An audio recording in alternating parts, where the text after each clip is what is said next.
On a dark moonlit night in the ancient cemetery of Pendle, England, a black cat perches silently on a weathered gravestone, its yellow eyes piercing through the mist. William, a young male witch, feels an unsettling presence in the air, one he hasn't felt in years. Suddenly the ground trembles, and there she stands, Alison Device, the witch he once loved, the one he was forced to banish to hell. Her return wasn't by chance. It was a spell she'd cast long ago, waiting for this very moment. "Did you miss me, William?" she asks with a haunting smile. "Because I've thought of nothing but you in the depths of hell." Her long brown hair blew in the wind, and she had a fixed gaze on him. "You act like you are the Wicked Witch of the West," William said. She grinned. "You should know me better than that by now. I am the Wicked Witch of all directions," she said. The moon lit up the cemetery and shined on William and Alison. The black cat began to hiss and purr. Crows cackled and flew off into the night sky. Their eyes meet, a bittersweet reminder of their past love, now twisted by darkness and betrayal. "I defeated you once, Alison," William declares firmly, his hand gripping his wand. "I'll do it again if I must." She laughs, mounting her broomstick. "Oh, my dear William, this time will be different. England will feel my wrath, and you'll watch helplessly as I make everyone suffer." With those words, she soars into the night sky, leaving only echoes of her vengeful promise behind. Will William be able to stop Alison Device? On this moonlit night, Alison soars through the darkness on her broomstick, her silhouette casting shadows across the silvery sky as she returns to Malkin Tower.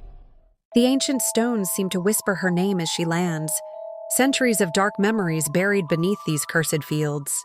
With practiced words, she chants an ancient incantation, her voice carrying on the wind.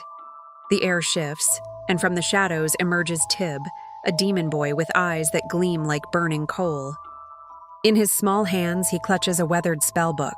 "The prophecies must be fulfilled," he hisses. "Evil must reign supreme." Alison lights a single candle, its warm glow dancing across her brown hair and determined face. As her fingers touch the ancient tome, it awakens, pages turning by themselves, magical energy pulsing through its worn leather binding. A wicked grin spreads across her face as the book reveals its secrets.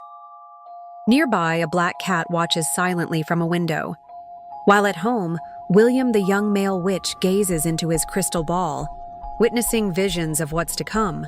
An old woman's face appears in his crystal ball. She has white eyes.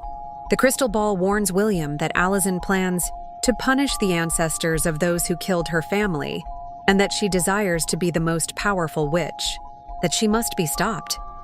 As a barn owl appears at his window, he knows it's time to follow this ghostly guide to Malkin Tower, where dark forces are stirring once again. On his way through the darkness along a path across Pendle Hill, where it is only lit up by the moonlight, he sees someone stood at the side of the path.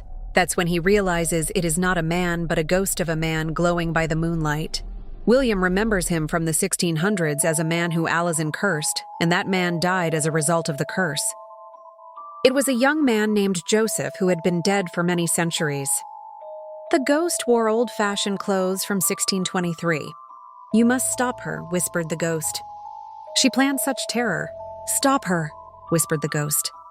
The ghost began to fade into nothing before William, and then the ghost totally vanished, and only the night and William remained.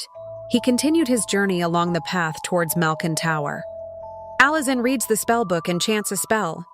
"O book, make my magic stronger than before, and put a curse upon William, my lover no more. O book, hear my hatred and desire, and banish William to hellfire," she roars. Alison began to float in the air by magic with excitement. She screamed, "All of Pendle shall be mine." Can William stop her in time?